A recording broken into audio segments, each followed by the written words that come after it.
Hey, it's Jared with another Elementor tutorial. Today we're going to build a header for your website. Now, I usually start out building the header first because it allows me to have kind of a frame of reference for building out the rest of my website pages. Depending on the size of the header and the design and everything, building everything below that is kind of building off of the header of your website. So I'm going to teach you how to build a header from scratch, even though there are lots of great templates and pre-installed stuff that you can apply if you have Elementor Pro, but we're going to build it from scratch so that you understand how to do it. So you can see we've got just a very basic website here, nothing there yet, just the default theme header and no footer at all. In another video, we're going to learn about how to create a footer as well. And also there are tons more tutorials available to you coming on this YouTube channel, as well as my free course that's available now, my Elementor course, Getting Started. It teaches you everything from beginning to end, and you'll know how to build an Elementor-based website after taking that course. So check out the link in the description below to get access to that free course. So we're going to go to Templates and Theme Builder. Under Theme Builder, you can see we don't have anything there. If you click on the Header tab, we're welcomed with our Create Your First Header message. You won't see this if you already have a header created. I'm going to click on Add New Header. You can see the header type is already selected, and I'm going to title this Default Header. Now, one of the great things about Elementor is that you can apply different headers to different pages, so you can build multiple headers and have different headers throughout your website.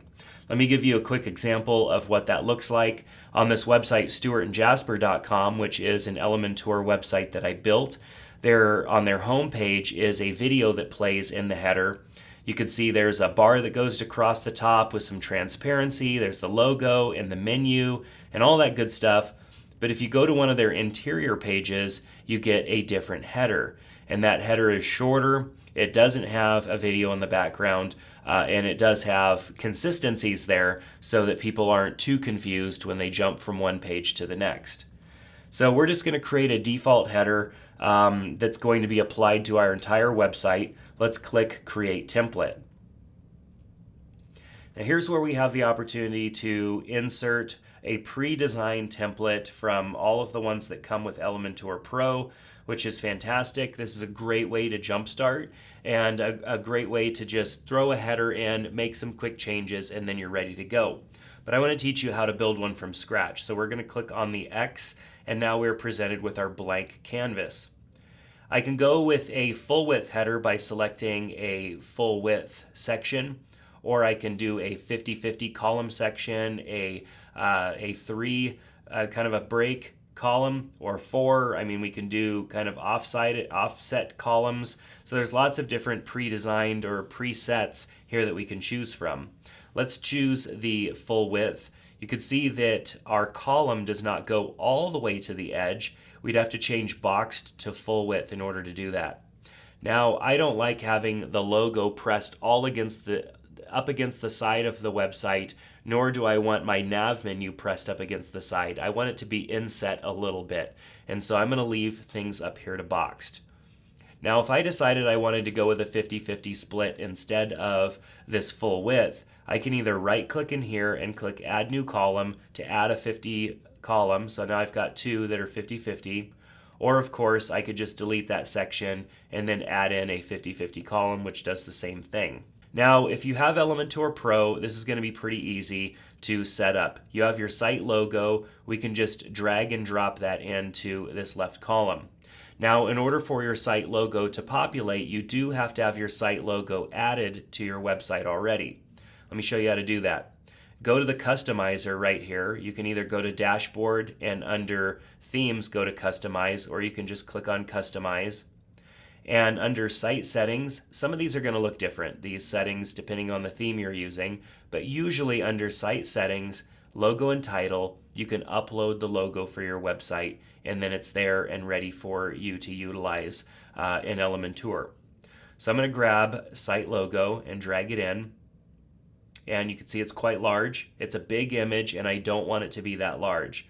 So I'm going to choose the image size of medium, 300 by 300. That brings the size down. When you upload an image to WordPress, it creates different size versions of that image. So even if I uploaded a kind of high resolution image that might have a big file size, WordPress went ahead and created some smaller versions of that with smaller file sizes so that I can choose from those. I want to go with a little bit smaller file size so that my page doesn't take so long to load because I have a big logo that's only being displayed in a small area on my website. So this is still a little too big. I want to have it left aligned, and then I want to make it a little bit smaller, so I'll go to Style and we'll change the size to, let's say, 50%. Now I can also choose pixels instead of percentage. What this has done is it has made the logo 50% of the size of this area. And if I go to pixels, I can adjust that and make it a specific size that stays that specific size all the time. Percentage allows it to always be 50% regardless of how wide the website is, which your website's going to be different sizes based on the type of screen that somebody's using. So I'm using a small MacBook Pro here, but if I was using my big monitor on my desktop computer, the website would be stretched out a bit more. And the logo, if set to percentage, could potentially be bigger. And so if you want things to remain consistent, typically go with the percentage. And so as your website changes sizes, the logo is going to remain about the same size, which is traditional responsive design. However, if in your testing this seems to look weird or it just isn't reacting properly, change it to pixels and just set a fixed pixel size that looks good for you. So now we have our logo set here. Under content, it automatically is going to make the logo link to our site URL. And that's good because when people click on the logo, usually they want to go back to the home page of the website. Next, we want to add a nav menu. So we're going to choose the nav menu and drag it over here. You can see it's quite large and it's up at the top. I don't like that. So we're going to go to the column section. So click on the column section editor. And from vertical align, we're going to set that to middle. And now we can go back to the nav element itself. I want that to be right justified, so it's on the opposite side of the page.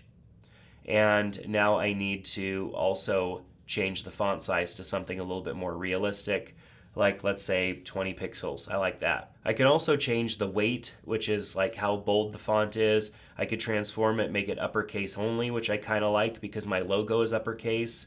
I can add some styling. I can change the letter spacing, so we'll do that a little bit. I can also change the font to any of the fonts that Elementor has available, and you can also install your own custom fonts, which we'll look at in another tutorial. So make sure to click subscribe on the channel here so that you get notified when that video is out or have the option to watch it if it already is. So you'll notice that if we mouse over, our font color gets really light and we have an underline underneath it. There is the accent or the pointer we could change from underline to overline, double line, framed. There's lots of options that we can choose there. And then of course we can change the hover colors as well. I don't like this lighter color. I might want to make it something pretty close to the color of blue that's in my logo. So we'll get as close as we can here, and I'm going to copy that color to my clipboard and then just paste it down here so that I have the same color. And you'll notice that when I mouse over, now it's basically the same color as my logo, which I think looks a little bit better. We also have editors for our drop-down menu as well, because when our menu goes, when our website goes down to a tablet and then down to a phone, things are going to change. So let's take a look at how that works. Click on the responsive mode button down at the bottom left-hand corner. We can click on tablet. You can see that our logo is kind of pressed up against the left-hand side, and then we have a hamburger menu over here on the right. And then with our mobile menu, you can see we have a stacked design with the logo up top and the hamburger menu, but the logo is appearing left justified, and now we would want it center justified. So go ahead and click on your logo and then choose center. Now what's really cool about Elementor is it remembers the changes that you're making based on the responsive mode that you're in. If I go back to desktop mode, it remembers that I wanted my logo left justified. It doesn't center it like it is now when I'm in mobile. So you'll also want to go in and customize for tablet as well, because these are the 3 different breakpoints in which your header is going to change as the device screen size changes. So now that we have that done, the only thing that I don't like is that we don't have any separation from our header and the rest of our website. So let's go ahead and we'll get out of our responsive mode, and then I'm going to click on the section editor here. So we're editing the full section. Underneath style, we can go down to border, and I want to add a solid border. So you can see I've got width here. I'm going to unlink these values because I don't want the border going all the way around the header. I'm just going to add a 2-pixel border to the bottom. I'll choose a color, and we'll just go with like a gray color here. And you can see that it added it, but it's hard to tell what's there because the blue selection box is all the way around. If I just click down here, I can now see that line, and I can see how it looks. Looks pretty good. We'll just check and make sure that it looks good on our other screen sizes as well. And I think it does. It's okay. I would probably make a few changes here and there, but for now it looks pretty good. So now we have a header that we've built. This is a very basic header. Things that I might do if the rest of my website was going to have color is maybe add something to the background as far as a color goes so that it's not just a solid white background. I can do that by going back to our section editor and under style going to background type and choosing a background color. Now you'll see that my logo has a white box around it, and that's because the image that I uploaded has a white box. It's a white background within that image. If you're going to put your logo over the top of a different color, I highly recommend uploading a PNG version of your logo that has transparency. So that means that there is no background color to the logo. It's just the logo only. So that way I can change the color of the background to anything that I want and not have a box around my logo. So I'm just going to hit clear to reset that, and now we have our header built. I can publish this by clicking publish, and then it asks me where I want this to display. I can add a condition and include entire site. Because this is my default header, I want this to be displayed on the entire site. So I'll hit save and close, and it's going to go ahead and publish this. And now if I go back and look at my website and hit refresh, I'm going to have this header up there, which is great, and it's looking really good so far.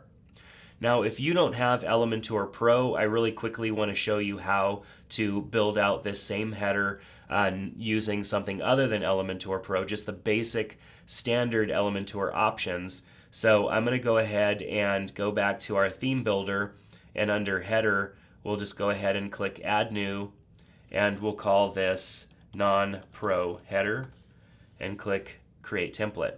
We'll close this out and we'll add a 50-50 split. Now site logo is not going to be available if you don't have Elementor Pro, so we'll drag image into place. We'll choose our image, our logo image. We'll go down to a smaller size just like we did before. We'll left justify. We'll take our logo size maybe to about 25%. This one is a little bit different than the other. Because this is an image, it's not going to have any link, so we need to go to custom URL, and then we can type in, we can't type that in, but we can go and choose a dynamic tag and then go to site URL and make it have the same effect. You can see it changed the size on us again, so let's just go ahead and put that at 50%, and now we're good. We'll go back to Elements, we'll scroll down to WordPress, and go to navigation menu and drag that widget in place. It's going to populate it up at the top. So we're going to set the vertical height of this column to middle, and we'll go back and select the widget. We'll select the menu that we want applied there, and boom, we've got it. We can also go and do the same styling for this section by adding a solid border to the bottom of it, just adding a 2-pixel border to the bottom, and now we have pretty much the same thing, just not using the Pro elements. Obviously, there is really no customization of this menu. If we go into a responsive mode, it's going to react differently, and it doesn't look half bad. We can still do things like make this centered, and so things still look good even not using Elementor Pro. We can make our mobile look good, and then when we go back to desktop looks good. But what we can't do is justify that menu or make any changes really to much other than just well, let's select the area so I could show you. You can see there's no styling elements here, and so there isn't really anything that we can do. And then of course when we're done, we want to make sure and publish this and apply it to the appropriate pages. So I hope that this tutorial helped you learn how to build out a header, this being a pretty simple one, but there's lots of customization that you can do, especially now that you understand how to set it up and how to configure these different areas. So make sure to subscribe to this channel, hit that thumbs up button if you like this tutorial, and remember that I've got that free Elementor course linked down in the description below for you. If you have any questions, ask in the comment section, and I hope to see you back soon in another Elementor tutorial. Take care.